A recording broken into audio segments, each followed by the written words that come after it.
चर्चा। सत श्री अकाल जी। प्रोग्राम चर्चा दे विच तुहाडा स्वागत। प्यारे दर्शकों, किसान अंदोलन दा 6वां दिन अज, और तुहानू पता है कि चौथे या 5वें गेट की, शायद चौथे गेट की गलबात अज होनी है। और जे गलबात सिरे नहीं चढ़ती तो यह भी हो सकता है कि दिल्ली नूं कूच करन दा जिहड़ा वो भी किसान जिहड़ा फैसला कर लैण। दूजे पासे सरबत सिंह पटेल ते जगजीत सिंह डल्लेवाल ने जिहड़ी गल कीती है कि सरकार नूं चाहीदा है कि एक आर्डीनेंस जारी करे और वो MSP की गारंटी दी ते होर मंगां दी गल पूरी करे साडी। ये तो किसान कह रहे हैं। हुण सियासी पार्टियां जदों एडा वड्डा अंदोलन चल रहा होवे तो वो किन्नियां क रेलेवेंट ने, ये देखिए। किसान कह रहे ने अज सोशल मीडिया ते जिहड़ी पंजाब दी सत्ताधारी धिर है आम आदमी पार्टी, भगवंत मान की एक वीडियो घूम रही है मुख्यमंत्री की, जिहदे चो कह रहे हैं कि सरकार की ड्यूटी हुंदी है सारे अनाज नूं चकना मंडियां चों ते सब दे उत्ते MSP देना। मतलब वो ये कह रहे हैं कि जब साडी सरकार आउंदी है तो असीं MSP देवांगे। ते लोग इस गल ते सवाल उठा रहे हैं। सवाल तो ये भी उठे ने कि जे हरियाणा का गृह मंत्री बोल सकता है ते तुसीं जदों पंजाब दे विच बैठे किसानां ते अथरू गैस ते गोले चलते ने, तुसीं चुप क्यों? गृह मंत्री के तौर पर इस तरह के सवाल भी उठे ने। सवाल तो ये भी उठे ने कि तुसीं तो बहुत वड्डियां गल्लां करदे सी, कित्थे है तुहाडी खेती नीति? ये तो आम आदमी पार्टी के उत्ते सवाल उठ रहे हैं। रही अकाली दल की गल, ये तो पिछली बार भी आपां देखिआ, यानी जे अकाली दल इरेलीवेंट होया सियासत चों तो बेअदबी तो बाद एक बड़ा कारण किसानां दे जिहड़े 3 बिल आए सी उन्हां दी सपोर्ट सी।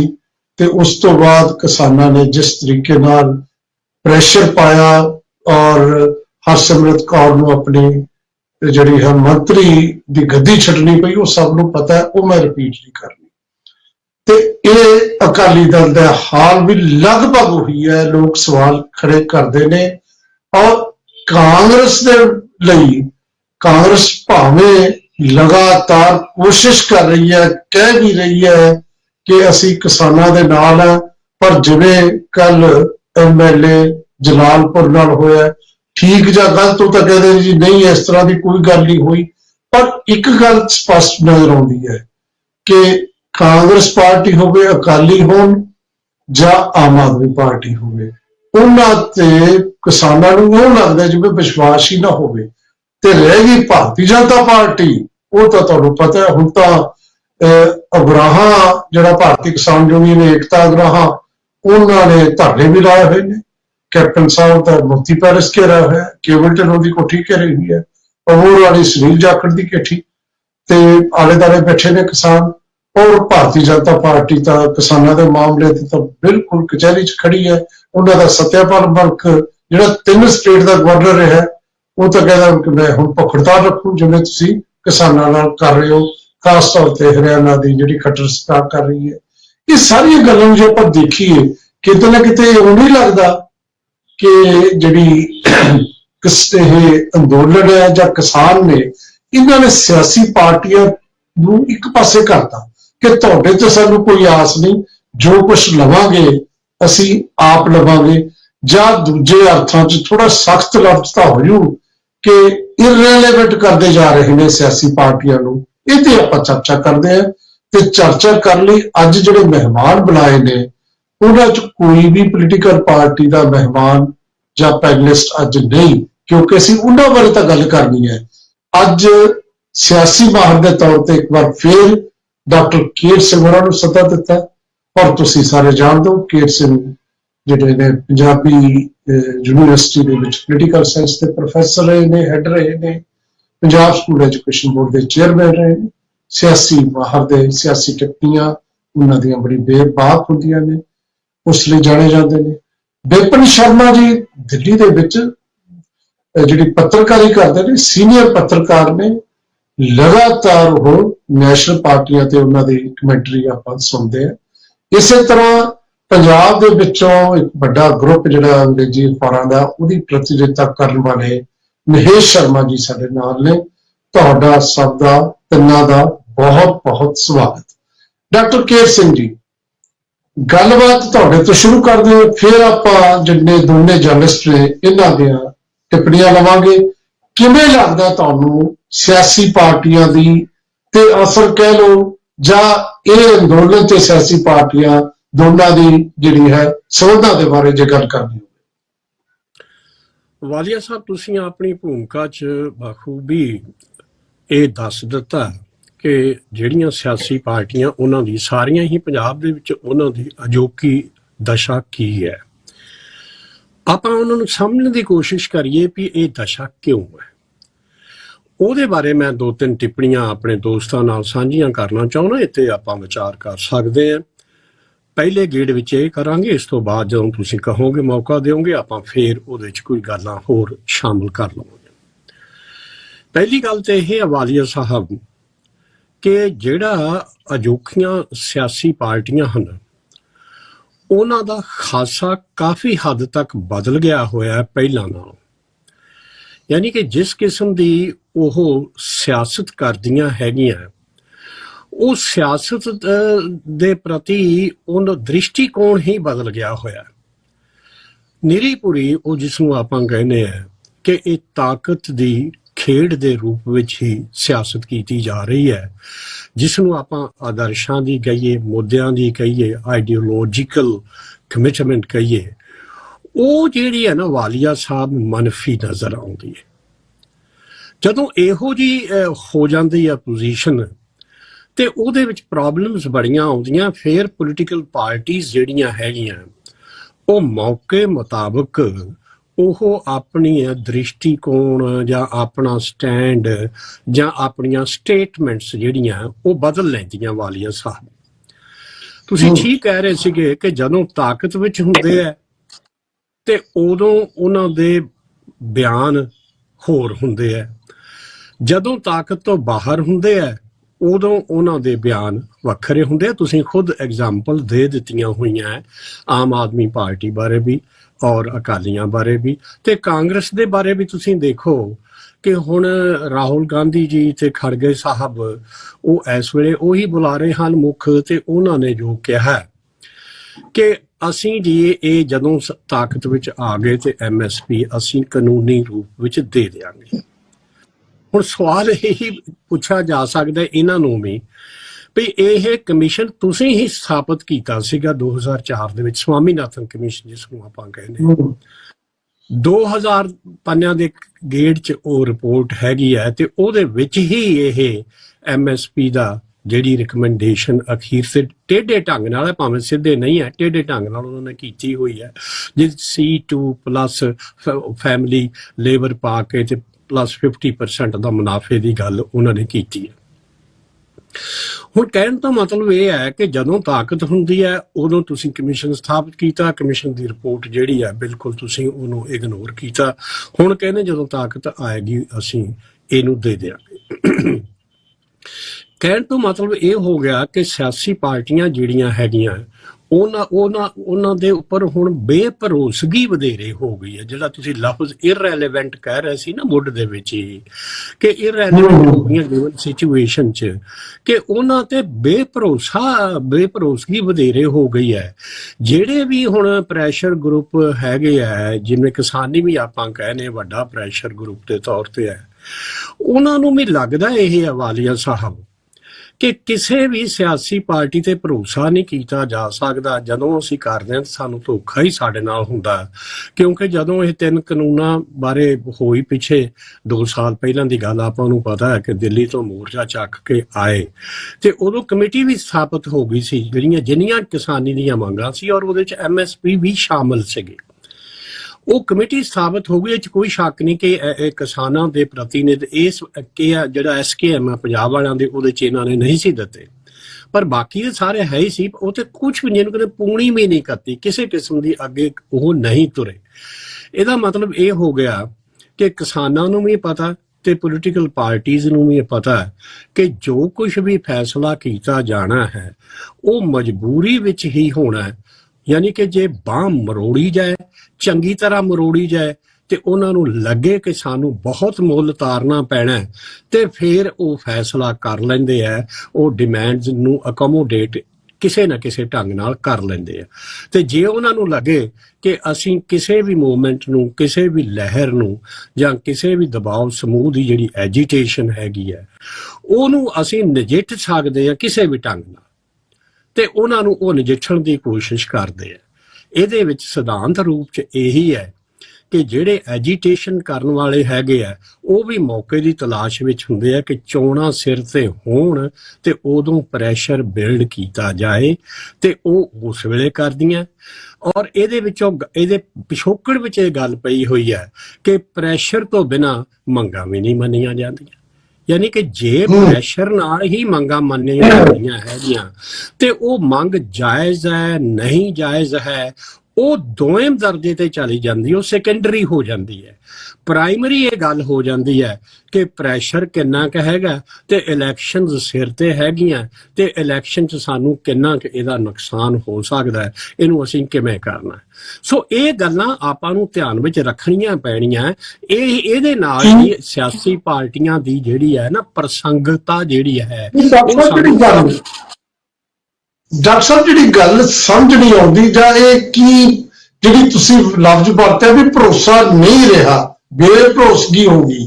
ਹੁਣ ਤੁਸੀਂ ਦੇਖੋ 195 ਲੋਕ ਸਭਾ ਦੇ ਮੈਂਬਰ ਨੇ ਜਿਨ੍ਹਾਂ ਨੇ ਕਿਸਾਨੀ ਧੰਦਾ ਲਿਖਾਇਆ ਹੋਇਆ, ਆਪਣਾ ਕਿੱਤਾ ਉਹਨਾਂ ਦਾ ਕਿਸਾਨੀ ਹੈ। 136 ਭਾਰਤੀ ਜਨਤਾ ਪਾਰਟੀ ਦੇ ਨੇ। ਘੱਟੋ ਘੱਟ ਉਹਨਾਂ ਨੂੰ ਤਾਂ ਗੱਲ ਕਰਨੀ ਚਾਹੀਦੀ ਸੀ, ਉਹਨਾਂ ਦਾ ਵੀ ਤਾਂ ਪ੍ਰੈਸ਼ਰ ਬਣਦਾ। ਪੰਜਾਬ ਵਾਲੇ 5 ਨੇ, ਉਹਨਾਂ ਦੀ ਗੱਲ ਛੱਡੋ ਕਿਉਂਕਿ ਉਹ ਤਾਂ ਵੈਸੇ ਹੀ ਮੇਰੇ ਆਪੋਜੀਸ਼ਨ ਵਾਲੇ ਨੇ ਸਾਰੇ।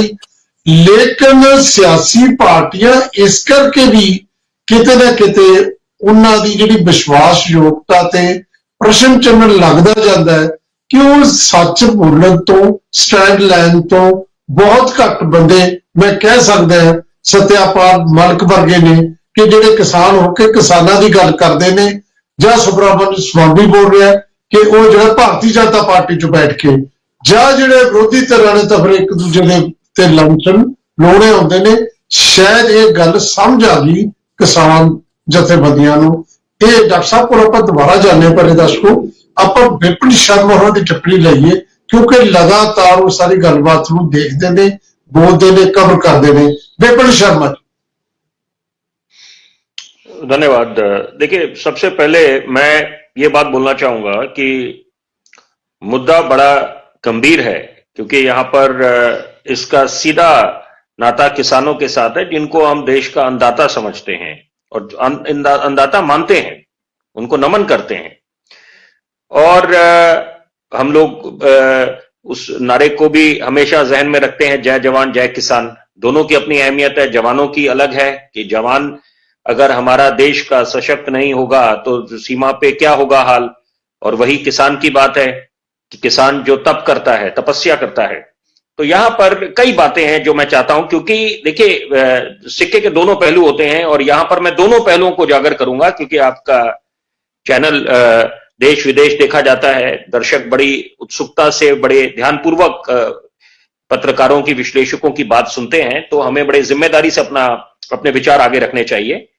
देखिए, यहां पर मुद्दा यह है कि सबसे पहले, क्योंकि यहां पर ये जो 2024 का बड़ा वाला चुनाव दस्तक दे रहा है, ये टाइमिंग, क्योंकि पहले जब किसान धरने पे बैठा था वहां पर वो बात मुद्दा था कि आप ये 3 कृषि कानून, जिनको उन्होंने नाम दिया था कि ये 3 काले कानूनों को सरकार वापस ले, तो सरकार ने वो कानून वापस ले लिए और प्रधानमंत्री ने खुद सार्वजनिक अपने बयान में, जब राष्ट्र के नाम संबोधन उन्होंने करा और एक कार्यक्रम के दौरान उन्होंने बोला कि यहां पर हमारी तपस्या में कोई कमी रह गई और हम लोग ये कानून वापस लेते हैं।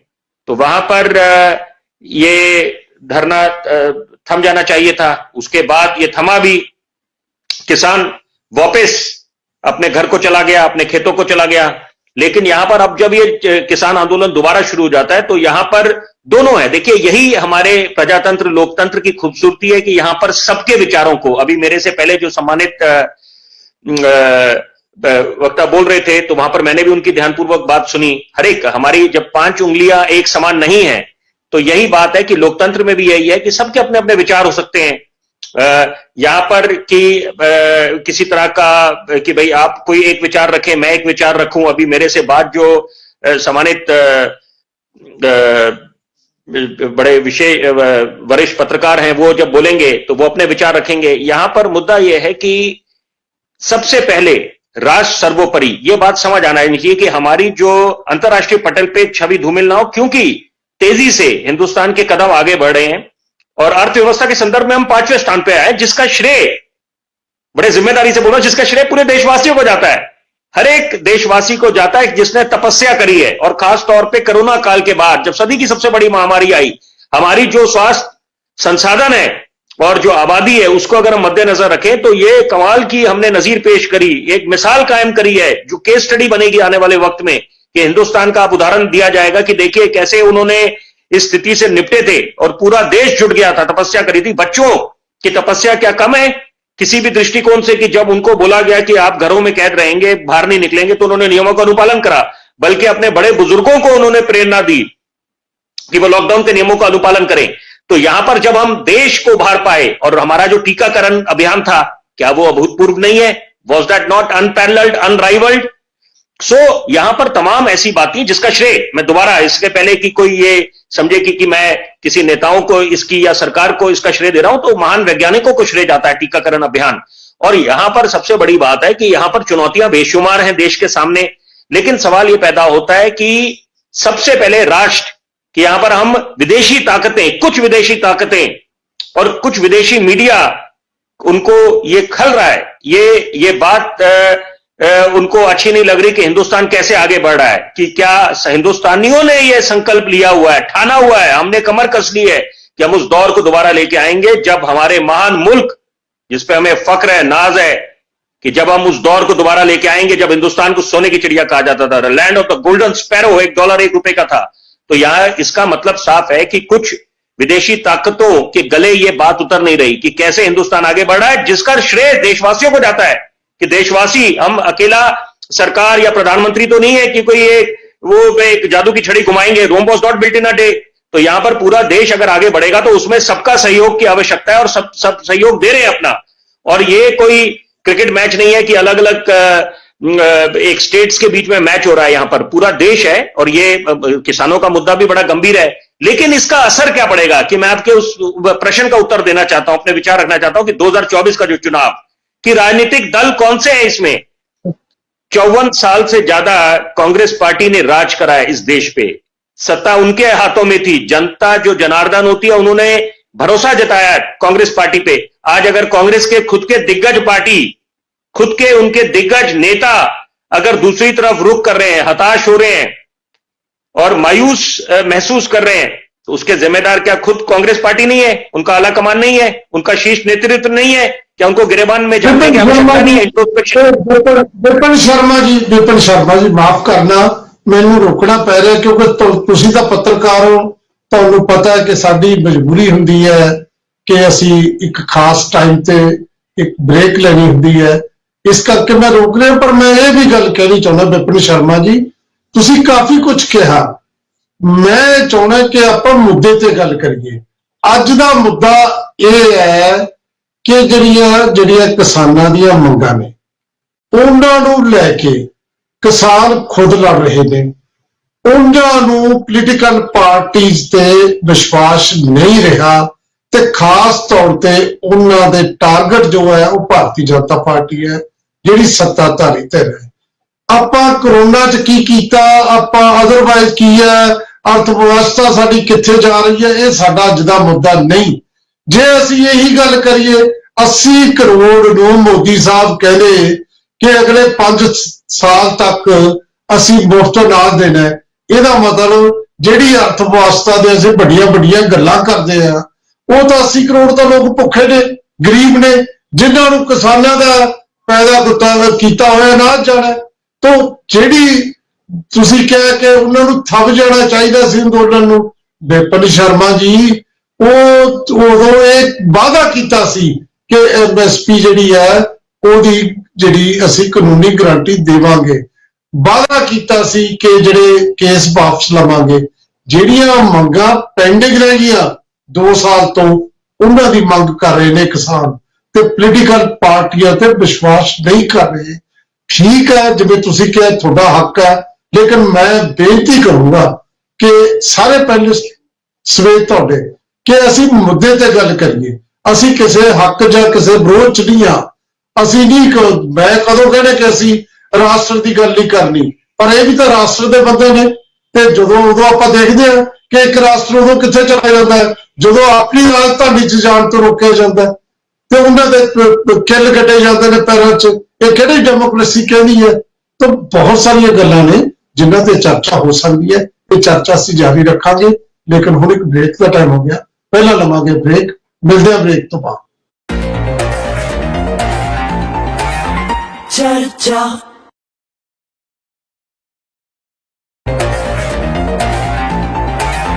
ਚਰਚਾ ਬ੍ਰੇਕ ਤੋਂ ਬਾਅਦ ਤੁਹਾਡਾ ਫਿਰ ਸਵਾਗਤ। ਵਿਪਨ ਸ਼ਰਮਾ ਜੀ, ਬ੍ਰੇਕ ਤੇ ਜਾਣ ਤੋਂ ਪਹਿਲਾਂ ਮੈਨੂੰ ਰੁਕਣਾ ਪਿਆ ਸੀ। ਹੁਣ ਮੈਂ ਆਸ ਕਰਦਾ ਤੁਸੀਂ ਮੁੱਦੇ ਤੇ ਬਹੁਤ ਬਰੀਫ ਜੀ ਟਿੱਪਣੀ ਕਿ ਪੋਲੀਟੀਕਲ ਪਾਰਟੀਜ਼ ਤੇ ਇਸ ਅੰਦੋਲਨ ਦਾ किस तरह का असर पै रहा है। विपिन शर्मा, सीनियर पत्रकार। देखिए, मुद्दा यह है कि जब हम बात कर रहे हैं, आकलन कर रहे हैं कि यहां पर 2024 के चुनावों में पॉलिटिकल पार्टीज का क्या आगे प्रदर्शन रहने वाला है, कितना वो जनता के दिलों में अपनी जगह बनाएंगे, तो यहां पर आकलन जब करते हैं तो हम टोटलिटी में लेंगे। 2019 में मोदी सरकार आई, सत्ता पे काबिज हुई, तो उसके बाद इसलिए मैंने वो जिक्र करा कोरोना का, लेकिन मैं आदर करता हूं, सम्मान करता हूं। आपने बात बोली कि हम उस मुद्दे पे रहें, क्योंकि वो जब जनता अपना वोट डालने जाएगी, कंफर्ट जोन से बाहर निकलेगी 2024 में, इस वर्ष अभी कुछ महीने बाद, तो वहां पर ये सब बातें मद्देनजर रखेगी, उसका संज्ञान लेगी कि क्या क्या सरकार ने करा, क्या खामियां हुई, क्या फेलियर हुए, शॉर्टकमिंग्स क्या हुए। लेकिन सवाल ये पैदा होता है, मैंने कांग्रेस पार्टी का इसलिए जिक्र करा कि मोदी सरकार तो है, भाजपा, लेकिन यहां पर सामने टक्कर किसको देनी चाहिए थी, किससे देश को एक उम्मीद है? कांग्रेस पार्टी से, ग्रैंड ओल्ड पार्टी। तभी मैंने उस बात का जिक्र करा, 54 साल राज करा, सत्ता पे काबिज रहे, और आज कांग्रेस पार्टी का है ग्रैंड ओल्ड पार्टी, स्वर्णिम इतिहास वाली पार्टी, जिसने बड़े महानुभाव दिए। मैं एक बहुत जरूरी बात चाहता हूं आज दर्शकों तक पहुंचे। देखिए, ये बोला जाता है, मैं उसके साथ बिल्कुल इत्तेफाक रखता हूं, बोला जा रहा है कि यहां पर जांच एजेंसियों का दुरुपयोग हो रहा है, या ये ज्यादा मुस्तैदी दिखा रही है जांच एजेंसियां, और यहां क्या ये इनको फ्री हैंड मिला हुआ है, क्या ये वेंडेटा पॉलिटिक्स चल रही है, बदले की भावना से मोदी सरकार कार्रवाई कर रही है? तो यहां पर दो बातें उभर के आती हैं कि अगर 2014 के पहले जाएं, ये बातें मैं चुनावों को मद्देनजर रखते हुए बोल रहा हूं यहां पर, क्योंकि आज का मुद्दा चुनावों को लेकर है कि अब चुनावों पे क्या असर होने वाला है 2024 के, कौन से राजनीतिक दल कैसे प्रदर्शन करेंगे, क्योंकि आम आदमी ने तो जाना नहीं, हम तो वोट डालने जाएंगे, लेकिन जो नेता उतरेंगे चुनावी मैदान में, अपना संकल्प कर अपने बड़े बड़े वायदे दिखाएंगे। यहां पर 2014 के पहले सीबीआई को माननीय सर्वोच्च न्यायालय ने बोला, एक टिप्पणी करी, केज्ड पैरेट बोला, वो तोता जो पिंजरे में बंद है। तो इसका मतलब साफ है कि तब भी खौफ दिखाया जाता था, और अगर आज ईडी सीबीआई की बातें चल रही है, वो भी बात अपनी जगह दुरुस्त है। लेकिन सवाल यहां पर यह उठता है, दूसरी बात जो मैं बोलना चाहता हूं, कि जब बोला जाता है कि जांच एजेंसियों का दुरुपयोग हो रहा है, यह खौफ दिखा के समर्थन दिया जा रहा है। आम आदमी देखिए कितना बुद्धिजीव है, मैं कहता हूं इंटेलेक्चुअल है, एवरेज आईक्यू वाला नहीं है। मैं आम आदमी, हिंदुस्तानी, एक एक देशवासी इंटेलेक्चुअल है, वो भली भांति समझ रहा है, सारी बातें समझ रहा है, तभी वोट डालेगा अपना वो। और सबसे बड़ी बात है कि वो ये समझ रहा है कि इस समय अगर आप ये आरोप लगाते हैं कि मोदी सरकार या भाजपा के नेता दूसरों को खौफ दिखा के उनको शामिल कर रहे हैं, तो जिम्मेदार तो दोनों हैं। अगर कोई प्रलोभन दे रहा है और जो प्रलोभन में आ रहा है, तो दोनों उतने जिम्मेदार हैं। इसका मतलब ये हुआ। विपिन शर्मा जी, मैनू फिर रोकना पै रहा कि टाइम तो आना कि अपना मुद्दा ये नहीं जिहड़ा तुसीं समझ रहे हो। साडा मुद्दा तां जिहड़ा किसान एजीटेशन है, फार्मर एजीटेशन है, उस ते जिहड़ा उहदे विच ਪੋਲੀਟੀਕਲ ਪਾਰਟੀਜ਼ ਇਰਰੈਲੇਵੈਂਟ ਹੋ ਰਹੀਆਂ ਨੇ। ਅਸੀਂ 24 ਜਾਂ ਜਨਰਲ ਇਲੈਕਸ਼ਨ ਦੀ ਗੱਲ ਨਹੀਂ ਕਰ ਰਹੇ, ਅਸੀਂ ਇਹ ਗੱਲ ਕਰ ਰਹੇ ਹਾਂ ਕਿ ਕਿਸਾਨ ਆਪਣਾ ਅੰਦੋਲਨ ਆਪ ਲੜ ਰਹੇ ਨੇ, ਪੋਲੀਟੀਕਲ ਪਾਰਟੀਜ਼ ਤੇ ਉਹਨਾਂ ਨੂੰ ਕੋਈ ਵਿਸ਼ਵਾਸ ਨਹੀਂ। ਤੁਸੀਂ 2 ਮਿੰਟ ਸੋਚੋ, ਕਿਉਂਕਿ ਤੁਸੀਂ ਉਸ ਮੁੱਦੇ ਤੇ ਹੋ ਸਕਦਾ ਕਮਿਊਨੀਕੇਸ਼ਨ ਕੋਈ ਗੈਪ ਰਹਿ ਗਿਆ ਹੋਵੇ ਸਾਡੀ ਗੱਲ 'ਚ। ਮੈਂ ਪਹਿਲਾਂ ਮਹੇਸ਼ ਸ਼ਰਮਾ ਦੀ ਟਿੱਪਣੀ ਲੈ ਲਾ। ਮਹੇਸ਼ ਸ਼ਰਮਾ ਜੀ, ਤੁਸੀਂ ਇਸ ਮੁੱਦੇ ਤੇ ਕੀ ਕਹੋਗੇ? ਵਾਲੀਆ ਸਾਹਿਬ, ਜਿਹੜੀ ਗੱਲ ਤੁਸੀਂ ਸ਼ੁਰੂ ਕੀਤੀ ਸੀ ਨਾ ਇਰਰੈਲੇਵੈਂਟ ਵਾਲੀ, ਇਹਦੇ 'ਚ ਬਾਕੀ ਦੇ ਸੱਜਣ ਵੀ ਮੇਰੇ ਨਾਲ ਸਹਿਮਤ ਹੋਣਗੇ। ਇਹਦੇ 'ਚ ਕੋਈ ਦੋ ਰਾਏ ਨਹੀਂ ਕਿ ਜਿਹੜਾ ਕਿਸਾਨ ਐਜੀਟੇਸ਼ਨ ਹੈ, ਚਾਹੇ ਉਹਨਾਂ ਦਾ ਐਕਸ਼ਨ 1 ਸੀ, ਚਾਹੇ ਹੁਣ ਜਿਹੜਾ ਐਕਸ਼ਨ 2 ਸ਼ੁਰੂ ਹੋਇਆ, ਇਹਨੇ ਘੱਟੋ ਘੱਟ ਪੰਜਾਬ ਦੀਆਂ ਸਿਆਸੀ ਪਾਰਟੀਆਂ ਨੂੰ ਹਾਸ਼ੀਏ ਤੇ ਲੈ ਆਂਦਾ।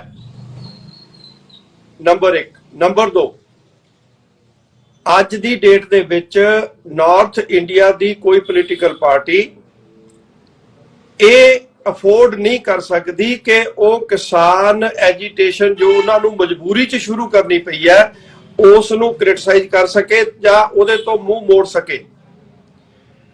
ਔਰ ਇਹੀ ਕਾਰਨ ਹੈ ਇਸ ਵੇਲੇ ਇਹਨਾਂ ਦੀ ਦੌੜ ਲੱਗੀ ਹੋਈ ਹੈ ਕਿ ਮੈਂ ਇੱਕ ਦੂਜੇ ਤੋਂ ਅੱਗੇ ਹੋ ਕੇ ਉਹ ਇਸ ਸੰਘਰਸ਼ ਨੂੰ ਜਸਟੀਫਾਈ ਕਰਨ, ਚਾਹੇ ਉਹ ਜੈਨੂਨ ਹੋਵੇ, ਚਾਹੇ ਉਹਨਾਂ ਦਾ ਜਿਹੜਾ ਕੰਸਰਨ ਹੈ ਉਹ ਡਰਾਮੇਬਾਜ਼ੀ ਹੋਵੇ। ਇਸ ਤੋਂ ਪਹਿਲਾਂ ਡਾਕਟਰ ਸਾਹਿਬ ਨੇ ਬਹੁਤ ਵਧੀਆ ਢੰਗ ਨਾਲ ਇਹ ਗੱਲ, ਉਹਨਾਂ ਦੀ ਭਰੋਸੇਯੋਗਤਾ ਦੀ ਗੱਲ ਕੀਤੀ ਹੈ। ਮੈਂ ਬੇਨਤੀ ਕਰਦਾ ਕਿ ਹੁਣ ਨਹੀਂ, ਪਿਛਲੇ 10, 15, 20 ਸਾਲ ਤੋਂ ਜਿਹੜੀ ਸਾਡੇ ਪੋਲੀਟੀਕਲ ਲੀਡਰਸ ਨੇ ਉਹਨਾਂ ਦੇ ਵਿੱਚ ਸਟੇਟਸਮੈਨਸ਼ਿਪ ਹੈ ਜਿਹੜੀ ਉਹ ਲਗਭਗ ਵੋਲੇਟਾਈਲ ਬਣ ਗਈ, ਸਬਲਾਈਮ ਹੋ ਚੁੱਕੀ ਹੈ। ਸਟੇਟਸਮੈਨਸ਼ਿਪ ਦੀ ਬਜਾਏ ਪਾਰਟੀਆਂ ਆਪਣੇ ਆਪ ਹੀ, ਜਿਹੜਾ ਵੱਡਾ ਕਾਰਨ ਹੈ ਉਹ ਵਿਨੇਬਿਲਿਟੀ ਦੇਖ ਕੇ ਆਪਣੇ ਕੈਂਡੀਡੇਟ ਲਿਆਉਣ ਲੱਗ ਗਈਆਂ। ਉਹਨਾਂ ਨੂੰ ਇਹ ਗੱਲ ਪਤਾ ਹੀ ਨਹੀਂ ਕਿ ਕਿਹੜੀ ਗੱਲ ਕਹਿ ਕੇ ਉਸ ਨੂੰ ਉਹਦੇ ਤੇ ਪਹਿਰਾ ਦੇਣਾ। ਕ੍ਰੈਡੀਬਿਲਿਟੀ ਘਟਣ ਦਾ ਕਾਰਨ ਵੀ ਇਹੀ ਹੋ ਸਕਦਾ ਹੈ। ਤੁਸੀਂ ਜ਼ਿਕਰ ਕੀਤਾ ਸਪਸ਼ਟ, 155 ਐਗਰੀਕਲਚਰ ਜਿਹੜੇ ਐਮਪੀ ਨੇ ਉਹਨਾਂ ਨੇ ਆਪਣਾ ਪ੍ਰੋਫੈਸ਼ਨ 155 ਨੇ ਐਗਰੀਕਲਚਰ ਲਿਖਾਇਆ ਹੋਇਆ। ਮੇਰਾ ਸ਼ੰਕਾ ਨਹੀਂ, ਮੇਰੀ ਬਹੁਤ ਜ਼ਿਆਦਾ ਕੌਨਫੀਡੈਂਸ ਹੈ ਵੀ ਇਹ 155 ਚੋਂ ਬਹੁਤ ਗਿਣਤੀ ਨੇ ਐਗਰੀਕਲਚਰ ਇਸ ਕਰਕੇ ਲਿਖਾਇਆ ਹੋਇਆ ਟੈਕਸ ਇਵੇਜਨ ਦੇ ਲਈ। ਉਹ ਕਦੇ ਖੇਤ 'ਚ ਗਏ ਹੀ ਨਹੀਂ, ਉਹਨਾਂ ਨੂੰ ਪਤਾ ਹੀ ਨਹੀਂ, ਉਹਨਾਂ ਨੂੰ ਇਸ ਗੱਲ ਦਾ ਹੀ ਨਹੀਂ ਪਤਾ ਕਿ ਖੇਤੀਬਾੜੀ ਦੀਆਂ ਸਮੱਸਿਆਵਾਂ ਕੀ ਨੇ। ਤੇ ਜਿਹੜੇ ਬਲਕਿ ਖੇਤਾਂ 'ਚੋਂ ਜਾ ਕੇ ਵੀ ਉੱਥੇ ਚਲੇ ਗਏ, ਉਹ ਜਾਂਦੇ ਸਾਰ ਭੁੱਲ ਗਏ। ਔਰ ਇਸੇ ਕਾਰਨ ਜਿਹੜਾ ਪਿਛਲੀ ਵਾਰ ਜੋ 2022 ਦੇ ਵਿੱਚ, ਨੋ ਡਾਊਟ, ਚਲੋ ਕੋਈ ਗੱਲ ਨਹੀਂ, ਮੂਹਰੇ ਇਲੈਕਸ਼ਨ 2024 ਦਾ ਆ ਰਿਹਾ, ਲੋਕ ਸਭਾ ਦਾ ਆ ਰਿਹਾ, ਲੇਕਿਨ ਇਸ ਨੇ ਰੀਜਨਲਾਈਜ਼ ਹੋਣਾ ਵੋਟਿੰਗ ਹੈ ਜਿਹੜੀ, ਜਾਂ ਲੋਕਾਂ ਨੇ ਜਿਹੜੇ ਇਹਨਾਂ ਨੂੰ ਐਕਸੈਪਟੈਂਸ ਕਰਨੀ ਹੈ। ਕਿਸਾਨਾਂ ਨੇ ਨੰਬਰ 1 ਧੜਾ ਰਹਿਣਾ ਪੰਜਾਬ ਦੇ ਵਿੱਚ ਘੱਟੋ ਘੱਟ ਜਦੋਂ ਪੋਲਿਟਿਕਸ ਦੀ ਗੱਲ ਆਉਣੀ ਹੈ। ਔਰ ਉਹਦੇ 'ਚ ਜਿਨ੍ਹਾਂ ਦੀਆਂ ਮੋਰਲ, ਕਿਉਂਕਿ ਮੋਰਲ ਵੈਲਿਊਜ਼ ਖਤਮ ਹੋ ਗਈਆਂ ਸਾਡੇ ਪੋਲੀਟੀਕਲ ਲੀਡਰਸ ਦੀਆਂ, ਉਹਨਾਂ ਦੇ ਵਿੱਚ ਜਿਹੜੀ ਮੋਰੈਲਿਟੀ ਹੈ ਨਾਂ ਦੀ ਕੋਈ ਚੀਜ਼ ਨਹੀਂ ਹੈ। ਇਸ ਕਰਕੇ ਉਹ ਜਿਹੜੇ ਨੇ ਮਤਲਬ ਵੀ ਉਹਨਾਂ ਦੀ ਕ੍ਰੈਡੀਬਿਲਿਟੀ ਘਟੀ ਹੈ।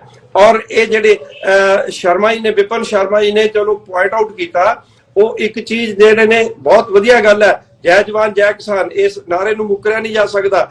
ਬਟ ਜਿਹੜਾ ਜੈ ਜਵਾਨ ਵੀ ਹੈ ਉਹ ਇਨਫੈਕਟ ਨਾਰਥ ਇੰਡੀਆ 'ਚ ਘੱਟੋ ਘੱਟ ਜੈ ਕਿਸਾਨ 'ਚੋਂ ਨਿਕਲਿਆ ਹੋਇਆ। ਜ਼ਿਆਦਾਤਰ ਜਿਹੜੇ ਮਤਲਬ ਵੀ ਬਾਰਡਰਸ ਦੇ ਉੱਤੇ ਮਤਲਬ ਸਾਡੇ ਜਵਾਨ ਨੇ ਉਹ ਕਿਸਾਨਾਂ ਦੇ ਪਰਿਵਾਰਾਂ ਦੇ ਵਿੱਚੋਂ ਗਏ ਹੋਏ ਨੇ। ਚਾਹੇ ਉਹ ਮਤਲਬ ਵੀ ਉੱਥੇ ਜਦੋਂ ਇੱਥੇ ਚੁੰਡੀ ਵੱਢੀ ਜਾਂਦੀ ਹੈ ਤਾਂ ਬਾਰਡਰ ਦੇ ਉੱਤੇ ਵੀ ਉਸ ਦਾ ਅਸਰ ਹੈ ਜਿਹੜਾ ਮਤਲਬ ਇਹ ਹੋ ਰਿਹਾ। ਇਹਦੇ 'ਚ ਕੋਈ ਦੋ ਰਾਏ ਨਹੀਂ, ਨੇਸ਼ਨ ਅਬਵ ਹਮੇਸ਼ਾ ਰਹਿਣਾ। ਲੇਕਿਨ ਕਿਸਾਨਾਂ ਦੀ ਗੱਲ ਨਾ ਸੁਣਨ ਕਰਕੇ ਜਿਹੜੀਆਂ ਸਾਡੀਆਂ ਸਾਰੀਆਂ ਪਾਰਟੀਆਂ, ਚਾਹੇ ਉਹ ਕੋਈ ਵੀ ਹੈ, ਚਾਹੇ ਬੀਜੇਪੀ ਹੈ, ਬੀਜੇਪੀ ਦੀ ਪੋਜੀਸ਼ਨ ਇਹ ਵੀ ਰਹੀ ਹੈ, ਪਿੰਡਾਂ ਦੇ ਵਿੱਚ ਗੋ ਬੈਕ ਵਾਲੇ ਨਾਰੇ ਲੱਗਣੇ ਨੇ, ਲੱਗ ਚੁੱਕੇ ਨੇ ਪਹਿਲਾਂ। ਕਾਰਨ ਕੀ ਹੈ? ਹੁਣ ਬੀਜੇਪੀ ਜੋ ਕੁਝ ਕਹਿ ਰਹੀ ਹੈ ਉਹਨੂੰ ਕਿਸਾਨ ਸਮਝ ਰਹੇ ਨੇ। ਬੀਜੇਪੀ ਵੀ ਆਊਟਰਾਈਟਲੀ ਨਹੀਂ ਕਹਿ ਸਕਦੀ ਕਿਸਾਨ ਗਲਤ ਨੇ, ਉਹਨੂੰ ਮਤਲਬ ਵੀ ਸਿਰਫ ਕੁਛ ਨਾ ਕੁਛ ਚਾਹੇ ਲੌਲੀਪੌਪ ਹੀ ਦੇਣ, ਉਹਨਾਂ ਨੂੰ ਦੇ ਕੇ ਹੀ ਇਹ ਜਿਹੜੀ ਚੀਜ਼ ਆ ਉਸ ਤੋਂ ਪਰੇ ਹੋਣਾ ਪੈਣਾ। मेरा ख्याल है कि शर्मा जी शायद कोई नेट की प्रॉब्लम आ गई, लेकिन प्यारे दर्शकों गल बड़ी सिंपल है कि बीजेपी का विरोध हुण हाल यह है कि सुनील जाखड़ सारी उम्र पंजाब के कांग्रेस के भी प्रधान रहे, कांग्रेसी रहे, लेकिन जदों हुण उन्हां दे भारतीय जनता पार्टी के प्रधान ने हुण की कहन किसानां दे मामले दे विच की वो क्रिटिसाइज कर सकते हैं? ਭਾਰਤੀ ਜਨਤਾ ਪਾਰਟੀ ਦੀ ਜਿਹੜੀ ਹਰਿਆਣਾ ਦੀ ਸਰਕਾਰ ਨੂੰ ਕਿ ਤੁਸੀਂ ਇਹ ਜਿਹੜਾ ਅਨਡੈਮੋਕ੍ਰੈਟਿਕ ਕੰਮ ਕਰ ਰਹੇ ਹੋ, ਹਿਊਮਨ ਰਾਈਟਸ ਦੀ ਵਾਇਲੇਸ਼ਨ ਕਰ ਰਹੇ ਹੋ, ਇਸ ਤਰ੍ਹਾਂ ਦੀ ਗੱਲ ਜੇ ਨਹੀਂ ਕਰਦੇ ਤੇ ਇਰੈਲੇਵੈਂਟ ਹੁੰਦੇ ਨੇ। ਸ਼ਰਮਾ ਜੀ ਆ ਗਏ, ਸ਼ਾਇਦ ਆਪਣੀ ਗੱਲ ਪੂਰੀ ਕਰਨਗੇ। ਹਾਂਜੀ ਸ਼ਰਮਾ ਜੀ। ਹੁਣ ਦੇਖੋ ਉਹਨਾਂ ਦੇ ਘਰ ਦੇ ਮੂਹਰੇ ਕਿਸਾਨਾਂ ਨੂੰ ਬੈਠਣਾ ਪੈ ਰਿਹਾ, ਕਿਉਂਕਿ ਇਹਨਾਂ ਚੋਂ ਕਿਸੇ ਨੇ ਵੀ ਅੱਜ ਤੱਕ ਕਿਸਾਨਾਂ ਦੀ ਗੱਲ ਸੰਜੀਦਗੀ ਨਾਲ ਨਹੀਂ ਕੀਤੀ। ਇਹ ਨਹੀਂ ਕੀਤੀ ਹੈਗੀ ਕਿ ਉਹ ਰਿਜ਼ਲਟ ਓਰੀਐਂਟਡ ਹੋਵੇ। ਗੱਲਾਂ ਜ਼ਰੂਰ ਕੀਤੀਆਂ ਨੇ, ਨਾਅਰੇ ਜ਼ਰੂਰ ਲਾਏ ਨੇ, ਔਰ ਇਹੀ ਕਾਰਨ ਹੈ ਕਿ ਸਾਰੀਆਂ ਪਾਰਟੀਆਂ, ਤੁਸੀਂ ਦੇਖੋ ਸ਼੍ਰੋਮਣੀ ਅਕਾਲੀ ਦਲ ਆ ਜਿਹੜੀ, ਉਹ 2017 ਦੇ ਵਿੱਚ 30.6% ਵੋਟਿੰਗ ਸੀ ਇਹਨਾਂ ਦੀ, ਔਰ 2022 ਦੇ ਵਿੱਚ ਇਹਨਾਂ ਦੀ 18.38 ਰਹਿ ਗਈ। ਸੀਟਾਂ ਤੁਹਾਡੇ ਸਾਹਮਣੇ ਨੇ। ਕਾਂਗਰਸ 38.64% ਸੀ 2017 ਚ, ਔਰ ਕਾਂਗਰਸ 2022 ਦੇ ਵਿੱਚ 23.1% ਤੇ ਰਹਿ ਗਈ। ਸੀਟਾਂ ਬਹੁਤ ਘਟੀਆਂ ਨੇ। ਬੀਜੇਪੀ ਦਾ ਜਿਹੜਾ ਆਪਣਾ ਹਾਲ ਇੱਥੇ ਹੋਇਆ, ਇਹ ਕੈਪਟਨ ਸਾਹਿਬ ਨੂੰ ਨਾਲ ਰਲਾ ਕੇ 2 ਸੀਟਾਂ ਨਹੀਂ ਲੈ, 2 ਸੀਟਾਂ ਆਈਆਂ ਔਰ ਕੈਪਟਨ ਸਾਹਿਬ ਨੂੰ ਉਹਦੇ ਚ ਨਹੀਂ ਮਿਲੀਆਂ। ਇਹਦਾ ਇੱਕੋ ਹੀ ਇੱਕ ਕਾਰਨ ਹੈ ਕਿ ਇਹ ਸਾਰੇ ਹੀ ਜਿਹੜੇ ਨੇ ਇਹ ਕਿਸਾਨਾਂ ਦੇ ਵਿੱਚ, ਮਨਾਂ ਦੇ ਵਿੱਚ, ਦਿਲਾਂ ਦੇ ਵਿੱਚ ਆਪਣੀ ਜਗ੍ਹਾ ਨਹੀਂ ਬਣਾ ਸਕੇ।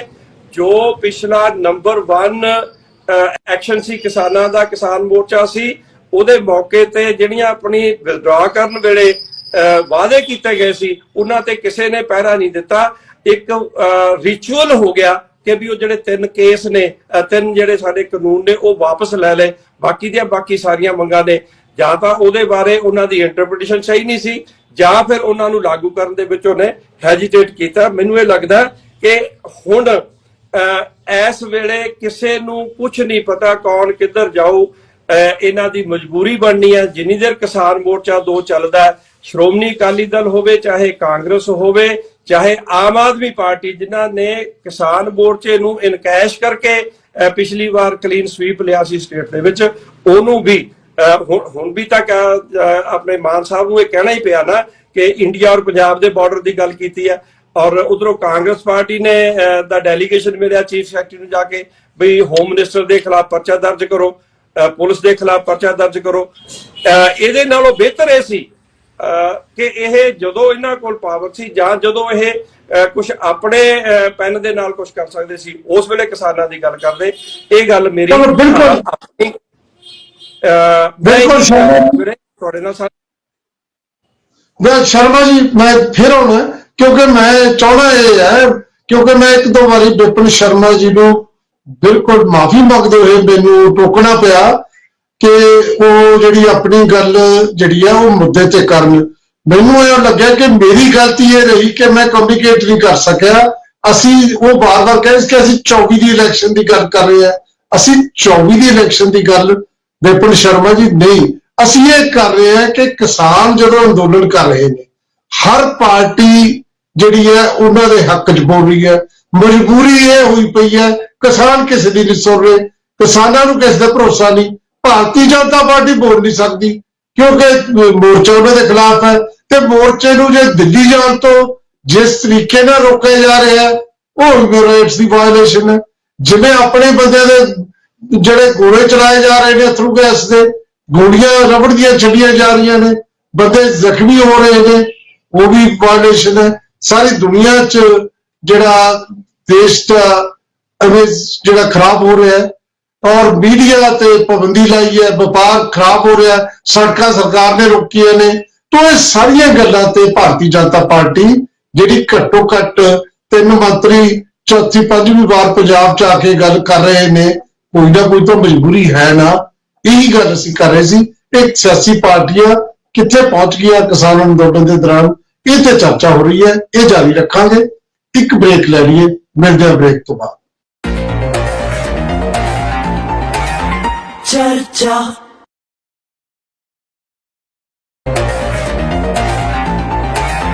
चर्चा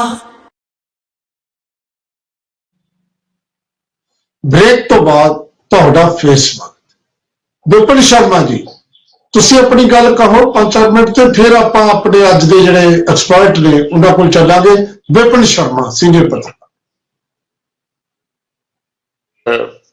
किसानों और नेताओं, आज का मुद्दे पे हम बात करते हैं कि ये भरोसा किसान का, देश के अन्नदाता का भरोसा, तो यहां पर कई बातें, जैसे अगर मैं अपने आप को पत्रकार कहता हूं तो मैं, मेरे अलावा भी और कई पत्रकार हैं, पूरे देश में पत्रकार हैं। तो पंजाब का किसान है और देश में अलग अलग राज्यों में भी किसान हैं। यहां पर मुद्दा है एमएसपी को लेकर, और क्या कई बातें हैं कि देखिए, जरूरी बात यह है कि किसान के साथ अगर धोखा हुआ है तो धोखा तो होता है, ये तो रिवायत रही है। कितने दुख की बात है, शर्मनाक बात है यहां पर कि किस कर्ज माफी के नाम पे जो धोखा हुआ है किसान के साथ, कोई ना कोई तो कारण होगा कि ये जो भोला भाला हमारा देश का अन्नदाता है, जब ये खुदकुशी करता है, ये इसका मतलब है, तो ये रिवायत बना दी है नेताओं ने कि आप इनको टेकन फॉर सिर्फ एक वोट बैंक की तरह टारगेट करें। आप दुनिया को दिखाएं कि आप रहनुमा हैं किसान के, देश के अन्नदाता के। लेकिन असल में क्या होता है, अगर 2014 के बाद ये हो रहा है तो जो सरकारें पहले रही, कई साल सत्ता पे काबिज रही, तो यानी कि इसका मतलब यह है कि ये सब पे बात लागू होती है, नेताओं पे। तो किसान तो मजबूरी में क्या करेगा, उसका तो भरोसा उठ जाएगा कि यहां पर किस पे भरोसा करे। किसान भरोसा करे तो किस पे करे। इसका मतलब है कि जब पहले एमएसपी की बात, हम लोग स्वामीनाथन साहब का पूरा आदर सम्मान करते हैं क्योंकि वो तो कोई नेता नहीं थे, और वो वहां पर उन्होंने जो बढ़िया बातें बोली या रिफॉर्म्स की बातें करी, उसको तो सही मायने में उसको इंप्लीमेंट करना चाहिए था कि यहां पर अगर जो जायज बातें हैं, जब किसान जो कुछ मुद्दे उठा रहा है, बेवजह तो धरना पे नहीं है, लेकिन यहां पर कई बातों का अंतर है जो समझने की आवश्यकता है। क्योंकि अंत में अगर हम इसका सीधा इसके तार जोड़ें चुनावों से, लोकतंत्र के महापर्व से, तो वहां पर जनता अपने पैमाने पे, अपने आधार पर चयन करेगी कि यहां पर वो अगर मन मनाती है, वो कई फैक्टर्स को टोटलिटी में लेगी, तब जाके वो अपना वोट डालती है। जनता ऐसे नहीं आप उसको बरगला सकते हैं, भ्रांतियां फैला सकते हैं, भ्रमित कर सकते हैं। यहां पर असल मायने में कि यहां पर एक बात समझनी चाहिए कि किसान जो है, संवाद की प्रक्रिया चलती रहनी चाहिए। अभी जब आपने शुरुआती दौर में, जब आप इंट्रोडक्शन आपने दिया, तो वहां पर आपने बोला, इस बात का जिक्र करा कि ये चौथे पांचवें दौर की जो वार्ता चल रही है, क्योंकि क्लोज डोर तो है नहीं, यहां पर ओपन डोर आपको नीति रखनी पड़ेगी किसानों से, और यहां पर यह भी सुनिश्चित करना है कि आप यहां पर सारे बाकी राजनीतिक दलों को भी कॉन्फिडेंस मिले यहां पर कि अगर मुद्दे को आपने सुलझाना है। लेकिन यहां पर यह बात तय होनी चाहिए कि यहां पर कोई उनको किसी तरह का नाम ना दे, यहां पर आप उसको अलग अलग बेवजह, मैं तो बोलते हुए मेरे को आपत्ति होती है कि अगर आप किसानों को कोई अपशब्द बोले उनके बारे में, उनको आप ये बोले कि लेबल करें एक तरह से कि ये वो किसान को कोई मतलब नहीं है राजनीति से, ये बात तय हो जानी चाहिए। नेताओं को समझ आ जानी चाहिए कि आप उनको वोट बैंक की तरह टारगेट करते हैं, आप बड़ी बड़ी बातें बोलते हैं सार्वजनिक मंच पे आके कि यहां पर हम रहनुमा हैं, हम किसान को सशक्त करना चाहते हैं, उनकी आय को दुगना करना चाहते हैं, तो वहां पर कथनी और करनी में फर्क नहीं होना चाहिए, पहली बात। और action speak louder than words. $1 million बात मैं बोलना चाहता हूं कि यहां पर आप जो करेंगे ग्राउंड जीरो पे, वो दिखना चाहिए। उसके लिए कोई चश्मा लगाने की जरूरत ना पड़े। तो ये बातें हैं कि अब बहुत हो गया कि यहां पर एक सही मायने में मुझे लगता है कि यहां पर, क्योंकि अगर देश की जनता ने नरेंद्र मोदी पे, प्रधानमंत्री पे, मैं व्यक्तिगत तौर पे बड़ा सम्मान करता हूं, और वो देश उन्होंने कई मुद्दों पे उन्होंने जो उनके पहल है वो प्रशंसनीय है। लेकिन यहां पर जरूरी बात यह है कि जब वो मन की बात कर सकते हैं देशवासियों के साथ और दिवाली जाके फौजी भाइयों के साथ मना सकते हैं, तो ये बहुत अच्छी बात है। और ये बिल्कुल हमें बड़ा नाज होता है इस बात से कि प्रधानमंत्री हमारे देश के इतना अच्छी पहल करी है उन्होंने, लेकिन साथ साथ देश के अन्नदाता की भी अगर वो बात सुन ले, सोने पे सुहागा। बिल्कुल शर्मा जी, विपिन जी, आ गल जिहड़ी तुसीं कीती है, किसानों की गल भी सुननी चाहिए है, यही गल असल करनी चाहिए है। लेकिन करिए की प्यारे दर्शकों, जिस देश च असीं रह रहे हैं ना, किसानों की कोई मर्जी, जिहड़ी मर्जी पार्टी पोलिटिकल ले लो, प्रायोरिटी ते तरजीह नहीं है। किसान बिल्कुल तरजीह नहीं है। मैं ये कहना किसी की भी तरजीह नहीं। तुसीं देखो, मैं एमएससी कीती जर्नलिज्म दी PAU लुधियाना चो, साडे उत्थे इस करके जर्नलिज्म की डिग्री शुरू की सी कि एग्रीकल्चरल रिपोर्टर, एग्रीकल्चरल कॉरस्पोंडेंट पैदा होंगे, होए भी, पढ़े भी। लेकिन किन्ने अखबार ने एग्रीकल्चर कॉरस्पोंडेंट रखे ने। मैं एक दिन ये सारा देखा, एक पंजाबी के अखबार का एक बंदा, एक अखबार जिहदे महेश शर्मा जी काम करते हैं, एडा पुराना अखबार एक बंदा, एक अदा शायद न्यू रिफ्लेक्शन। ਜੇ ਸਪੋਰਟਸ ਦੀ ਗੱਲ ਕਰੀਏ, ਇੱਕ ਸਪੋਰਟਸ ਦੇ ਕਿੰਨੇ ਰਿਪੋਰਟਰ ਨੇ, ਪੇਜ 3 ਭਰਿਆ ਪਿਆ ਹੁੰਦਾ। ਪੋਲੀਟੀਕਲ ਰਿਪੋਰਟਰ ਜਿਹੜੇ ਨੇ 80% ਪੋਲਿਟਿਕਸ। ਕਿਸਾਨ ਕਿੱਥੇ ਹੈ, ਕਿੱਥੇ ਐਡਵਰਟਾਈਜ਼ਮੈਂਟ ਜਾਣੇ ਜੋ? ਨਾ ਸਾਡੀ ਮੀਡੀਆ ਦੀ, ਨਾ ਸਾਡੀ ਪੋਲੀਟੀਕਲ। ਕਿੰਨੇ ਬੰਦਿਆਂ ਨੇ ਸਾਡੇ ਸਾਰੇ ਆ ਕੇ ਬੋਲਦੇ ਨੇ ਅਸੀਂ ਕਿਸਾਨਾਂ ਦੇ ਨਾਲ ਆ, ਤੇ ਕਿੱਥੇ ਐਗਰੀਕਲਚਰ ਪਾਲਿਸੀ ਪੰਜਾਬ ਦੀ? ਕਿੱਥੇ ਜਦੋਂ ਬੀਬਾ ਹਰਸਿਮਰਤ ਸੀ? ਅੱਜ ਤੋਂ 30 ਸਾਲ 35 ਸਾਲ ਪਹਿਲਾਂ ਮੈਂ ਆਰਟੀਕਲ ਲਿਖਿਆ ਸੀ ਐਗਰੋ ਵੇਸਟ ਕੇ, ਜਿਹੜਾ ਸਾਡਾ ਕੇਨ ਜੂਸ ਹੈ, ਸ਼ੂਗਰ ਕੇਨ, ਜਿਹੜਾ ਤੁਸੀਂ ਗਰਮੀਆਂ 'ਚ ਹੁਣ ਪੀਆ ਕਰੋਗੇ, ਇਹ ਤੋਂ ਅਸੀਂ ਅਲਟਰਨੇਟ ਤਿਆਰ ਕਰ ਸਕਦੇ। ਪੀਐਨਯੂ ਨੇ ਕੀਤਾ ਵੀ ਸੀ, ਲੇਕਿਨ ਜੇ ਆਉਂਦਾ ਤਾਂ ਵੱਡੀਆਂ ਕੰਪਨੀਆਂ ਨੂੰ ਘਾਟਾ ਪੈਂਦਾ। ਤਾਂ ਅਸੀਂ ਇਹੋ ਜਿਹਾ ਕੁਛ ਜਿਹੜਾ ਨਾ ਸਾਡੀ ਤਰਜੀਹ ਕਦੇ ਵੀ ਜਿਹੜੀ ਹੈ ਉਹ ਨਹੀਂ ਖੇਤੀਬਾੜੀ ਰਹੀ ਸਾਡੀਆਂ ਸਰਕਾਰਾਂ ਦੀ। ਇਹ ਹੈ ਜਿਹੜਾ ਮਸਲਾ। ਇਸ ਕਰਕੇ ਕਿਸਾਨ ਅੱਜ ਸੋਚਦੇ ਨੇ ਇਹਨਾਂ ਤੋਂ ਕੀ ਲੈਣਾ, ਅਸੀਂ ਆਪਦੇ ਹੱਕਾਂ ਲਈ ਲੜੀਏ ਤੇ ਲੜ ਰਹੇ ਨੇ। ਡਾਕਟਰ ਕੇਰ ਸਿੰਘ ਜੀ, ਅਖੀਰ ਦੇ ਵਿੱਚ ਇਸ ਨੂੰ ਸਮ ਅਪ ਕਰ ਦਿਓ ਪਲੀਜ਼। ਜੀ ਵਾਲੀਆ ਸਾਹਿਬ, ਮੇਰੇ ਸਾਥੀ ਪੱਤਰਕਾਰਾਂ ਨੇ ਆਪਣੇ ਪਰਸਪੈਕਟਿਵ ਤੋਂ ਗੱਲ ਕਹੀ ਹੈ। ਮੈਂ ਜਿਹੜੀ ਮੁੱਢਲਾ ਸਵਾਲ ਤੁਹਾਡਾ ਹੈ ਨਾ ਕਿ ਇਹ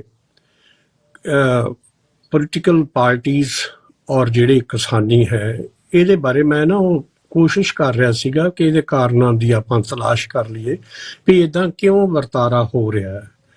ਇਹ ਜਿਸ ਤਰ੍ਹਾਂ ਦਾ ਇਸ ਵੇਲੇ ਪੋਲੀਟੀਕਲ ਪਾਰਟੀਆਂ ਬਾਰੇ ਔਰ ਕਿਸਾਨ ਆ ਜਾਂ ਦੂਸਰੀਆਂ ਜਿਹੜੇ ਜਥੇਬੰਦੀਆਂ ਹੈਗੀਆਂ, ਪ੍ਰੈਸ਼ਰ ਗਰੁੱਪ ਜਾਂ ਇੰਟਰਸਟ ਗਰੁੱਪ ਦੂਸਰੇ ਹੈ, ਉਹਨਾਂ ਦਾ ਭਰੋਸਾ ਕਿਉਂ ਨਹੀਂ ਹੈ ਪੋਲੀਟੀਕਲ ਪਾਰਟੀਆਂ ਦਾ, ਉਹਦੇ ਬਾਰੇ ਮੈਂ ਆਪਣੀਆਂ ਫਾਰਮੂਲੇਸ਼ਨਸ ਇੱਕ ਦੋ ਦਿੱਤੀਆਂ ਸੀਗੀਆਂ।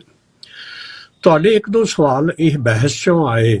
ਪਹਿਲਾ ਤੇ ਇਹ ਸੀਗਾ ਕਿ ਇਹ ਪੋਲੀਟੀਕਲ ਪਾਰਟੀਆਂ ਤੇ ਭਰੋਸਾ ਨਹੀਂ ਕਰਦੇ ਪ੍ਰੈਸ਼ਰ ਗਰੁੱਪ ਜਿਹੜੇ ਆ, ਜਿਹੜੀਆਂ ਵੀ ਐਜੀਟੇਸ਼ਨ ਲੀਡ ਕਰ ਰਹੇ ਹੋਏ ਆ। ਇਹ ਵਰਤਾਰਾ ਸਿਧਾਂਤਕ ਰੂਪ 'ਚ ਹੀ ਵਾਲੀਆ ਸਾਹਿਬ, ਇਹਦੀ ਡੈਫੀਨੇਸ਼ਨ ਹੀ ਇਹ ਹੁੰਦੀ ਹੈ। ਪਹਿਲਾਂ ਤੁਹਾਨੂੰ ਪਤਾ ਹੈ ਕਿ ਪੰਜਾਬ ਦੇ ਵਿੱਚ ਕੀ ਕਿ ਹਿੰਦੁਸਤਾਨ 'ਚ ਇਹ ਜਿਹੜੇ ਗਰੁੱਪ ਹੁੰਦੇ ਸੀ ਨਾ, ਪੋਲੀਟੀਕਲ ਪਾਰਟੀਆਂ ਦੇ ਵਿੰਗਸ ਹੋਇਆ ਕਰਦੇ ਸੀ। ਉਹਨਾਂ ਦੇ ਇੱਕ ਹਿੱਸਾ ਹੁੰਦੇ ਸੀ ਉਹਨਾਂ ਦਾ, ਚਾਹੇ CPI ਦੀ ਹੋਵੇ, ਜਿਹਨੇ ਕਿਸਾਨ ਸਭਾਵਾਂ ਜਿਸਨੂੰ ਆਪਾਂ ਕਹਿੰਦੇ ਆ, ਜਾਂ ਸਟੂਡੈਂਟ ਵਿੰਗ ਹੋ ਗਿਆ, ਜਾਂ ਵਪਾਰੀ ਵਿੰਗ ਹੋ ਗਿਆ, ਜਿਸ ਤਰ੍ਹਾਂ ਦੇ ਹੁਣ BJP ਦੀ ਆਪਾਂ ਨੂੰ ਪਤਾ ਹੈਗੇ ਆ। ਉਹ ਵਿੰਗ ਹੁੰਦੇ ਆ ਪੋਲੀਟੀਕਲ ਪਾਰਟੀਆਂ ਦੇ, ਕਿਉਂਕਿ ਉਹ ਨੀਤੀਗਤ ਫੈਸਲਾ ਸੁਤੰਤਰ ਰੂਪ ਵਿੱਚ ਨਹੀਂ ਕਰ ਸਕਦੇ। ਜਿਹੜੇ ਵਿੰਗਸ ਹੁੰਦੇ ਆ ਤਾਂ ਉਹ ਪੋਲੀਟੀਕਲ ਪਾਰਟੀਆਂ ਦੇ ਜਿਹੜੇ ਲੀਡਰ ਹੁੰਦੇ, ਉਹਨਾਂ ਦੀ ਮਰਜ਼ੀ ਮੁਤਾਬਕ ਹੀ ਨਿਰਣੇ ਲੈਂਦੇ ਆ, ਉਹਦੇ ਮੁਤਾਬਕ ਹੀ ਉਹਨਾਂ ਦੀਆਂ ਐਕਟੀਵਿਟੀਜ਼ ਹੁੰਦੀਆਂ। ਇਸੇ ਕਰਕੇ ਉਹਨਾਂ ਵਿੰਗਸ ਦੀ ਭਰੋਸੇਯੋਗਤਾ ਆਮ ਲੋਕਾਂ ਵਿੱਚ ਜਿਹੜੀ ਆ ਉਹ ਖੁਰ ਗਈ। ਹੁਣ ਤੁਸੀਂ ਇਹ ਦੇਖਿਆ ਹੋਣਾ ਕਿ ਖਾਸ ਕਰਕੇ ਪੰਜਾਬ ਦੇ ਕੰਟੈਕਸਟ 'ਚ ਆਪਾਂ ਦੇਖ ਲਓ ਕਿ ਕਿਸੇ ਸਮੇਂ ਬਹੁਤ ਹੀ ਵੱਡਾ, ਜਦੋਂ ਇਹ ਲੈਫਟ ਮੂਵਮੈਂਟ ਇੱਥੇ ਹੁੰਦੀ ਸੀ, ਵਿਰੋਧ 'ਚ ਹੁੰਦੀ ਸੀਗੀ, ਤਾਕਤ ਦੇ ਨੇੜੇ ਨਹੀਂ ਹੁੰਦੇ ਸੀ, ਤੇ ਉਹਨਾਂ ਨੇ ਬਹੁਤ ਵੱਡੀਆਂ ਐਜੀਟੇਸ਼ਨਸ ਲੜੀਆਂ ਹੋਈਆਂ ਸੀ, ਬੜੀਆਂ ਹੀ ਭਾਵਪੂਰਤ ਸੀਗੀਆਂ ਔਰ ਅਸਰ ਅੰਦਾਜ਼ ਹੋਈਆਂ, ਕੈਰੋਂ ਵੇਲੇ ਜਿਹਨੂੰ ਆਪਾਂ ਨੂੰ ਕਹਿੰਦੇ ਆ ਨਾ, ਮਤਲਬ ਜਿਹੜੀ ਹੋਈਆਂ। ਪਰ ਹੁਣ ਸਮੱਸਿਆ ਇਹ ਹੋ ਗਈ ਹੈ ਕਿ ਜਿਹੜੇ ਵਿੰਗਸ ਹੈ ਨਾ ਪੋਲੀਟੀਕਲ ਪਾਰਟੀਆਂ ਦੇ, ਉਹਨਾਂ ਦੀ ਭਰੋਸੇਯੋਗਤਾ ਘੱਟ ਹੈ, ਤੇ ਉਹ ਪ੍ਰੈਸ਼ਰ ਗਰੁੱਪ ਜਿਹੜੇ ਕਿ ਸੁਤੰਤਰ ਰੂਪ ਵਿੱਚ ਕੰਮ ਕਰਨ ਦੀ ਕੋਸ਼ਿਸ਼ ਕਰਦੇ ਹੈ, ਜਿਹੜੇ ਸਿਆਸੀ ਧਿਰਾਂ ਨਾਲ ਸਿੱਧੇ ਤੌਰ ਤੇ ਨਹੀਂ ਜੁੜੇ ਹੁੰਦੇ, ਉਹ ਨਿੱਜੀ ਤੌਰ ਤੇ ਕਿਸੇ ਵੀ ਪੋਲੀਟੀਕਲ ਪਾਰਟੀ ਦੇ ਹੱਕ ਵਿੱਚ ਹੋਣ, ਵਿਰੁੱਧ ਹੋਣ, ਉਹ ਗੱਲ ਵੱਖਰੀ ਹੈ, ਉਹ ਕਿਸੇ ਨਾਲ ਬੱਝੇ ਹੋਏ ਨਹੀਂ ਹੁੰਦੇ। ਸੋ ਇਸ ਕਰਕੇ ਉਹਨਾਂ ਨੂੰ ਸਪੋਰਟ ਵੀ ਵਧੇਰੇ ਮਿਲਣ ਦੀ ਸੰਭਾਵਨਾ ਹੁੰਦੀ ਹੈ। ਇਸੇ ਕਰਕੇ ਹੀ ਕਿਸਾਨੀ ਜਿਹੜਾ ਪਹਿਲਾ ਮੋਰਚਾ ਲੱਗਿਆ ਸੀਗਾ, ਵੱਖ-ਵੱਖ ਵਿਚਾਰਧਾਰਾਵਾਂ ਵਾਲੇ ਲੋਕ ਉਹਦੇ ਵਿੱਚ ਸ਼ਾਮਲ ਸੀ। ਔਰ ਜਿਹੜੀਆਂ ਪੋਲੀਟੀਕਲ ਪਾਰਟੀਆਂ ਦੀ ਬੇਭਰੋਸਗੀ ਦੀ ਤੁਸੀਂ ਗੱਲ ਕਰ ਰਹੇ ਹੋ ਵਾਲੀਆ ਸਾਹਿਬ, ਉਹਦਾ ਕਾਰਨ ਇਹੀ ਹੈ ਕਿ ਜੇ ਇਹ ਗਰੁੱਪ ਕਿਸੇ ਪੋਲੀਟੀਕਲ ਪਾਰਟੀਆਂ ਨੂੰ ਤਰਜੀਹ ਦੇਣ ਤਾਂ ਉਹਨਾਂ ਤੇ ਉਂਗਲ ਉੱਠੇਗੀ ਕਿ ਇਹ ਤਾਂ ਉਹਨਾਂ ਦੇ ਉਕਸਾਏ ਹੋਏ ਹਨ, ਤਾਂ ਉਹਨਾਂ ਨੂੰ ਦੂਸਰੀਆਂ ਪੋਲੀਟੀਕਲ ਪਾਰਟੀਆਂ ਸਿੰਪੈਥਾਈਜ਼ਰ ਜਿਹੜੇ ਆ ਉਹਨਾਂ ਦੇ ਨਾਲ ਨਹੀਂ ਖੜਦੇ। ਸੋ ਇਹ ਪ੍ਰੈਸ਼ਰ ਗਰੁੱਪ ਦੀ ਜਿਹੜੀ ਆਪਾਂ ਕਹੋ ਕਿ ਉਹਨਾਂ ਦਾ ਚੱਲਣ ਹੁੰਦਾ ਹੀ ਇਹ ਹੈ, ਚਾਹੇ ਵੈਸਟ ਦੇਖ ਲਓ, ਚਾਹੇ ਹਿੰਦੁਸਤਾਨ ਦੇਖ ਲਓ, ਇੱਕ ਤੇ ਕਾਰਨ ਇਹ ਹੈ। ਦੂਸਰੀ ਗੱਲ ਵਾਲੀਆ ਸਾਹਿਬ, ਜਿਹੜੀ ਤੁਸੀਂ ਕਹਿ ਰਹੇ ਹੋ ਨਾ ਕਿ ਜਦੋਂ ਜ਼ਿਕਰ ਕਰ ਰਹੇ ਸੀ, ਚਾਹੇ ਮਲਕ ਜੀ ਦਾ ਗੱਲ ਕਰ ਰਹੇ, ਸੁਬਰਾਮਨਿਅਮ ਸਵਾਮੀ ਜਾਂ ਕੋਈ ਹੋਰ ਗੱਲ ਕਰ ਰਹੇ ਹੋ ਨਾ, ਇਹ ਇਹਨਾਂ ਦੀ ਆਵਾਜ਼ ਉਦੋਂ ਨਿਕਲਦੀ ਹੈ ਜਦੋਂ ਇਹ ਤਾਕਤ ਦੀ ਸਿਆਸਤ ਦੇ ਵਿੱਚੋਂ ਅਪ੍ਰਸੰਗਿਕ ਹੋ ਜਾਂਦੇ ਆ। ਜਦੋਂ ਅਕੋਮੋਡੇਟ ਨਹੀਂ ਹੁੰਦੇ ਉਦੋਂ ਬੜੇ ਇਹ ਫਿਰ ਬਾਹਰ ਨਿਕਲ ਕੇ ਕਈ ਕਿਸਮ ਦੀਆਂ ਗੱਲਾਂ ਕਰਦੇ ਆ। ਜਦੋਂ ਪਾਰਟੀਆਂ ਦੇ ਵਿੱਚ ਹੁੰਦੇ ਆ ਤੇ ਫਿਰ ਸਾਡੀ ਸਮੱਸਿਆ ਵਾਲੀਆ ਸਾਹਿਬ ਇਹ ਹੈ ਜਿਸ ਨੂੰ ਆਪਾਂ ਕਹਿੰਦੇ ਪਾਰਟੀ ਡਿਸਪਲਿਨ। ਔਰ ਜਿਨ੍ਹਾਂ ਦਾ ਤੁਸੀਂ ਜ਼ਿਕਰ ਕਰ ਰਹੇ ਹੋ ਕਿਸਾਨੀ ਬੈਕਗ੍ਰਾਉਂਡ ਦੇ ਲੋਕ ਵੀ ਹੈਗੇ ਆ, ਉੱਥੇ ਸਾਡਾ ਹੁਣ ਐਂਟੀ ਡਿਫੈਕਸ਼ਨ ਲਾ ਜਿਹੜਾ ਹੈ ਤੇ ਵਿਪ ਚੱਲਦਾ ਹੈ ਕਿ ਤੁਸੀਂ ਉਹ ਪੋਜੀਸ਼ਨ ਲੈਣੀ ਹੈ ਜੋ ਪਾਰਟੀ ਦੀ ਪੋਜੀਸ਼ਨ ਹੈ। ਇਹ ਕੰਪਲਸ਼ਨ ਹੁੰਦੀ ਹੈ ਪੋਲੀਟੀਕਲ ਪਾਰਟੀਆਂ ਦੇ ਜਿੰਨੇ ਵੀ ਮੈਂਬਰ, ਚਾਹੇ MP ਸਾਹਿਬਾਨ ਹੋਣ ਚਾਹੇ MLA ਸਾਹਿਬਾਨ ਹੋਣ। ਇੱਕ ਤੇ ਇਹ ਹੈ। ਦੂਸਰੀ ਗੱਲ ਵਾਲੀਆ ਸਾਹਿਬ ਇਹ ਹੈ ਕਿ ਇਸ ਵੇਲੇ ਤਾਕਤ ਦਾ ਕੇਂਦਰੀਕਰਨ ਜਿਹੜਾ ਹੈ ਨਾ ਉਹ ਦੁਨੀਆ ਭਰ ਵਿੱਚ ਹੋ ਚੁੱਕਿਆ ਹੋਇਆ। ਸਿਆਸਤ ਦੀ ਹੁਣ ਇਸ ਵੇਲੇ ਜੋ ਅਵਸਥਾ ਹੈ ਨਾ, ਜਿਹਨੂੰ ਆਪਾਂ ਨੇਚਰ ਨੂੰ ਸਮਝੀਏ ਅਸੀਂ, ਪੋਲਿਟਿਕਸ ਦਾ ਖਾਸਾ ਕੀ ਹੈ ਉਹਦੇ ਵਿੱਚ ਹੁਣ ਇਹ ਨਹੀਂ ਹੈ ਕਿ ਤਾਕਤ ਕਾਡਰ ਦੇ ਵਿੱਚੋਂ ਜਾ ਕੇ ਲੀਡਰਸ਼ਿਪ ਕੋਲ ਜਾ ਰਹੀ ਹੋਈ ਹੈ। ਇਹ ਹੁਣ ਉਲਟੀ ਗੰਗਾ ਵਗ ਰਹੀ ਹੋਈ ਹੈ ਬਹੁਤ ਹੱਦ ਤੱਕ। ਕਿ ਹੁੰਦਾ ਇਹ ਹੈ ਕਿ ਜੋ ਟਾਪ ਤੇ ਬੰਦਾ ਬੈਠਾ ਹੁੰਦਾ ਨਾ, ਤਾਕਤ ਉਹਦੇ ਚੋਂ ਨਿਕਲ ਰਹੀ ਹੁੰਦੀ ਹੈ, ਉਹਦੇ ਨਾਲ ਲੋਕ ਜੁੜਦੇ ਆ। ਉਹ ਮਿਕਨਾਤੀਸੀ ਪੋਲ ਹੋ ਜਾਂਦਾ, ਯਾਨੀ ਕਿ ਪੋਲ ਹੋ ਜਾਂਦਾ ਨਾ ਉਹ ਚੁੰਬਕ ਜਿਹਦੇ ਨਾਲ ਲੋਕ ਜੁੜਦੇ, ਜਿਹੜਾ ਤਾਕਤ ਦਵਾ ਸਕਦਾ ਉਹਦੇ ਨਾਲ ਲੋਕ ਜੁੜਦੇ ਹੈਗੇ ਆ। ਵਿਨੇਬਿਲਿਟੀ ਉਹਦੀ ਬਣ, ਯਾਨੀ ਹੁਣ ਮੋਦੀ ਦਾ ਨਾਮ ਵਰਤਿਆ ਜਾ ਰਿਹਾ। ਤੁਸੀਂ ਦੇਖੋ ਸਾਰਾ ਆਪਾਂ ਮੈਂ ਸ਼ਰਮਾ ਜੀ ਨਾਲ ਸਹਿਮਤ ਹੈ ਕਿ ਇਸ ਵੇਲੇ ਮੋਦੀ ਦਾ ਸਿੱਕਾ ਚੱਲ ਰਿਹਾ, ਉਹ ਚੱਲ ਵੀ ਸਕਦਾ 24 ਦੇ ਵਿੱਚ ਹੋ ਜਾਏ ਚੱਲ ਜਾਏ। ਸੋ ਹੁਣ ਬਾਕੀ ਸਾਰੇ ਲੀਡਰ ਜਿਹੜੇ ਕਾਂਗਰਸ ਦੇ ਵੀ ਟੁੱਟ ਕੇ ਉਹਨਾਂ ਨਾਲ ਆ ਰਹੇ ਹੋਏ ਆ ਤੇ ਉਹ ਮੋਦੀ ਮੈਜਿਕ ਕਰਕੇ ਹੀ ਆ ਰਹੇ ਹੋਏ ਆ ਨਾ। ਤਾਕਤ ਦਾ ਕੇਂਦਰ ਮੋਦੀ ਬਣਿਆ ਹੋਇਆ ਸ਼ਖਸੀਅਤ, ਔਰ ਉਹਦੇ ਵਿੱਚ ਭਾਵੁਕ ਮੁੱਦੇ ਵੀ ਕਈ ਕਿਸਮ ਦੇ ਆ ਜਾਂਦੇ ਆ। ਜਦੋਂ ਭਾਵੁਕ ਮੁੱਦੇ ਕੁਝ ਆ ਜਾਣ ਤੇ ਬਾਕੀ ਨੀਤੀਆਂ ਹੁੰਦੀਆਂ ਨੇ ਕਿ ਕਿਸ ਤਰ੍ਹਾਂ ਵੋਟ ਦੀਆਂ ਵੱਖ-ਵੱਖ ਜਿਹੜੇ ਵੋਟਰਾਂ ਦੇ ਵਰਗ ਹਨ ਉਹਨਾਂ ਨੂੰ ਕਿਸ ਤਰ੍ਹਾਂ ਅਸੀਂ ਮੈਨੇਜ ਕਰਨਾ ਹੈ। ਇਹ ਆਰਟ BJP ਨੂੰ ਜੋ ਆਉਂਦਾ ਬਾਕੀ ਪਾਰਟੀਆਂ ਨੂੰ ਨਹੀਂ ਆਉਂਦਾ। ਉਹ ਕਈ ਫੈਕਟਰ ਨੇ ਜਿਹੜੇ ਕੇਂਦਰੀਕ੍ਰਿਤ ਸਿਆਸਤ ਹੋ ਗਈ ਹੈ, ਪਾਵਰ ਸੈਂਟਰਲਾਈਜ਼ ਹੋ ਚੁੱਕੀ ਹੋਈ ਹੈ। ਇਸ ਕਰਕੇ ਜਿਹੜੇ ਲੀਡਰ ਹੈ ਉਹ ਬੋਲ ਨਹੀਂ ਸਕਦੇ। ਹੁਣ ਤੁਸੀਂ ਦੇਖੋ ਕਿ ਤੁਸੀਂ ਜ਼ਿਕਰ ਕਰ ਰਹੇ ਪੰਜਾਬ ਦੇ ਕੰਟੈਕਸਟ 'ਚ ਆਪਾਂ ਗੱਲ ਕਰ ਰਹੇ, ਸਾਨੂੰ ਬਹੁਤ ਛੇਤੀ ਸਮਝ ਆ ਜਾਂਦੀ ਹੈ ਕਿ ਜਦੋਂ ਪਿਛਲੀ ਐਜੀਟੇਸ਼ਨ ਸੀ ਉਦੋਂ BJP ਦੇ ਵਿੱਚ ਜਿਹੜੇ ਸੱਜਣ ਹੁਣ ਹੈਗੇ ਆ ਉਦੋਂ ਕਾਂਗਰਸ ਵਿੱਚ ਸੀ। ਉਦੋਂ ਉਹਨਾਂ ਦਾ ਭਾਸ਼ਣ ਤੇ ਉਦੋਂ ਉਹਨਾਂ ਦੀਆਂ ਸਟੇਟਮੈਂਟਸ ਕੀ ਸੀਗੀਆਂ, ਹੁਣ ਉਹਨਾਂ ਦੀਆਂ ਕੀ ਹੈ ਆਪਣੇ ਸਾਹਮਣੇ। ਅਕਾਲੀਆਂ ਦੀਆਂ ਕੀ ਸੀਗੀਆਂ, ਆਪ ਦੀਆਂ ਕੀ ਸੀ, ਤੁਸੀਂ ਖੁਦ ਹੀ ਜ਼ਿਕਰ ਕਰ ਰਹੇ ਸੀਗੇ। ਸੋ ਇਹਦਾ ਮਤਲਬ ਇਹ ਹੋ ਗਿਆ ਕਿ ਸਾਡੀ ਸਿਆਸਤ ਜਿਹੜੀ ਆ ਉਹ ਸਿਧਾਂਤ ਰਹਿਤ ਹੋ ਗਈ ਹੈ। ਇਹ ਸਿਧਾਂਤ ਰਹਿਤ ਸਿਆਸਤ ਜਿਹੜੀ ਆ ਵਾਲੀਆ ਸਾਹਿਬ ਉਸ ਖਲਜਗਣ ਦੇ ਵਿੱਚੋਂ ਸਭ ਕੁਝ ਨਿਕਲ ਰਿਹਾ ਹੋਇਆ ਹੈ। ਤੋ ਇਸ ਵੇਲੇ ਗੱਲ ਇਹ ਹੈ ਕਿ ਜਿੰਨਾ ਚਿਰ ਇਹੋ ਜੀ ਸਿਆਸਤ ਚੱਲਣੀ ਹੈ ਉਹਨਾਂ ਚਿਰ ਇਸ ਤਰ੍ਹਾਂ ਦੇ ਹੀ ਕਾਰਜ ਹੋਣੇ ਹੈ ਜਿਸ ਤਰ੍ਹਾਂ ਮੈਂ ਪਹਿਲਾਂ ਜ਼ਿਕਰ ਕੀਤਾ ਸੀਗਾ। ਡਾਕਟਰ ਸਾਹਿਬ ਡਾਕਟਰ ਕੇ ਸਿੰਘ ਜੀ ਤੁਸੀਂ ਠੀਕ ਕਹਿ ਰਹੇ ਹੋ। ਵਿਪਨ ਸ਼ਰਮਾ ਜੀ ਮੈਨੂੰ ਮਾਫ ਕਰੋਗੇ ਕਿਉਂਕਿ ਟਾਈਮ ਬਿਲਕੁਲ ਖਤਮ ਹੋ ਚੁੱਕਿਆ ਹੈ। ਮੈਂ ਵੀ ਸੁਣਨਾ ਚਾਹੁੰਦਾ ਸੀ ਤੁਹਾਡਾ ਰਿਐਕਸ਼ਨ, ਪਰ ਹੁਣ ਤਾਂ ਮੈਂ ਆਪਦੀ ਵੀ ਕੋਈ ਟਿੱਪਣੀ ਨਹੀਂ ਦੇ ਰਿਹਾ। ਡਾਕਟਰ ਕੇ ਸਿੰਘ ਨੇ ਸਮਾਪਤ ਕਰਤਾ, ਬਸ ਇਹੀ ਸਮਝ ਰਿਹਾ ਕਿਉਂਕਿ ਇਹੋ ਜਿਹਾ ਮਸਲਾ ਇਹਦਾ ਕੋਈ ਐਂਡ ਤਾਂ ਹੈ ਨਹੀਂ। ਲੇਕਿਨ ਇਹਦੇ ਚ ਮੈਂ ਇਹ ਜ਼ਰੂਰ ਸਮਝਦਾ ਅੱਜ ਦੀ ਡਿਬੇਟ ਚੋਂ, ਅੱਜ ਦੀ ਡਿਸਕਸ਼ਨ ਚੋਂ ਕਾਫੀ ਕੁਛ ਸਾਡੇ ਦਰਸ਼ਕਾਂ ਨੂੰ ਮਿਲਿਆ ਹੋਵੇਗਾ ਕਿਉਂਕਿ ਤੁਸੀਂ ਦੋਨੇ ਜਰਨਲਿਸਟਾਂ ਨੇ ਆਪਣੇ ਆਪਣੇ ਨਜ਼ਰੀਏ ਤੋਂ ਜਿਹੜੀ ਗੱਲ ਰੱਖੀ ਹੈ, ਔਰ ਡਾਕਟਰ ਕੇ ਸਿੰਘ ਨੇ ਕਿਉਂਕਿ ਪੜ੍ਹਾਉਂਦੇ ਵੀ ਰਹੇ ਨੇ ਪੋਲੀਟੀਕਲ ਸਾਇੰਸ, ਔਰ ਉਹਨਾਂ ਨੇ ਜਿਹੜਾ ਸਿਆਸੀ ਨਜ਼ਰੀਏ ਤੋਂ ਪੋਲੀਟੀਕਲ ਪਾਰਟੀ ਜਦੋਂ ਅਨੁਸ਼ਾਸਨ ਦੀ ਜਦੋਂ ਗੱਲ ਕਰਦੇ ਨੇ ਉਹੀ ਸਰੀਰ ਜਾਖੜਾ। ਪਿਛਲੇ ਸਾਲ ਕੁਝ ਹੋਰ ਕਹਿ ਰਿਹਾ ਸੀ, ਹੁਣ ਕੁਝ ਹੋਰ ਕਹਿ ਰਿਹਾ। ਤਾਂ ਜਿਹੜੀ ਅਨੁਸ਼ਾਸਨ ਵਾਲਾ ਜਿਹੜਾ ਉਹਦੇ ਚ ਕਹਿ ਦੋ ਉਹ ਪਹਿਨ ਲੈਂਦੇ ਨੇ ਲਕਵਾ ਤੇ ਉਸ ਤੋਂ ਬਾਅਦ ਉਹ ਬੋਲਦੇ ਨੇ ਤੇ ਫਿਰ ਲੱਗਦਾ ਹੈ ਕਿ ਉਹਨਾਂ ਦੀ ਆਪਦੀ ਵਿਚਾਰਧਾਰਾ ਕਿੱਥੇ ਹੈ, ਸਿਧਾਂਤ ਕਿੱਥੇ ਹੈ। ਬਿਲਕੁਲ ਠੀਕ ਨੋਟ ਤੇ ਅੱਜ ਦੀ ਡਿਬੇਟ ਖਤਮ ਹੋ ਰਹੀ ਹੈ। ਮੈਂ ਤਾਂ ਧੰਨਵਾਦ ਕਰਾਂ ਡਾਕਟਰ ਕੇ ਸਿੰਘ ਜੀ, ਵਿਪਨ ਸ਼ਰਮਾ ਜੀ, ਮਹੇਸ਼ ਸ਼ਰਮਾ ਜੀ, ਤੁਹਾਡਾ ਸਭ ਦਾ ਬਹੁਤ ਬਹੁਤ ਧੰਨਵਾਦ। ਕੱਲ ਸਵੇਰੇ 8:40 ਖਬਰ ਤੇ ਨਜ਼ਰ ਹਰਜਿੰਦਰ ਵਾਲੀਆ ਸ਼ੋਅ ਦੇ ਵਿੱਚ ਆਪਾਂ ਕਰਾਂਗੇ ਮੁਲਾਕਾਤ। ਪਿਆਰੇ ਦਰਸ਼ਕੋ ਤੁਹਾਡਾ ਬਹੁਤ ਬਹੁਤ ਧੰਨਵਾਦ। ਚਰਚਾ